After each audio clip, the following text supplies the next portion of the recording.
ఇప్పటివరకు మాటలు ఉన్నాయి, ఇప్పుడు మాటలు ఆగిపోతాయి, ఇప్పుడు శబ్దమే మాట్లాడుతుంది. భయం మాట్లాడిన చోట ధర్మం శబ్దంగా జవాబిచ్చింది. దుర్యోధనుడి మాటలన్నీ విన్న భీష్ముడికి అన్నీ తెలుసు. ఈ యుద్ధం ధర్మం కోసం కాదని కూడా అతనికి స్పష్టమే. అయినా ఆ క్షణంలో భీష్ముడు ఒక పని చేశాడు, శంఖం ఊదాడు. ఆ శంఖనాదం ధైర్యాన్ని చూపించడానికి కాదు, దుర్యోధనుడి లోపల పెరిగిన భయాన్ని కొద్దిసేపు మౌనంగా చేయడానికి. భీష్ముడు సింహనాదం చేశాడు. అది ఉత్సాహం కోసం, ఎందుకంటే దుర్యోధనుడు లోపల వణుకుతున్నాడు.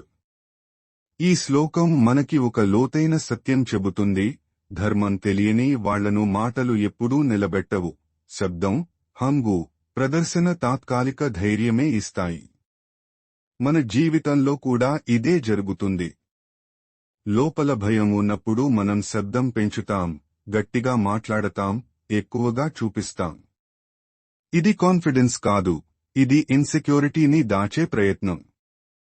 భీష్ముడి శంఖనాదం దుర్యోధనుడికి ఆనందం ఇచ్చింది, కాని అది ధర్మానికి కాదు, అది భయానికి ఇచ్చిన యానస్థీజియా.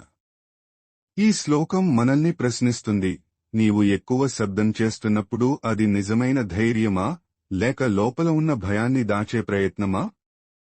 ఈ శ్లోకం ఇచ్చే ఒకే ఒక జీవన సూత్రం ఇదే: నిజమైన ధైర్యం శబ్దం చేయదు, శబ్దం చేసే ధైర్యం ఎప్పుడూ నిలబడదు.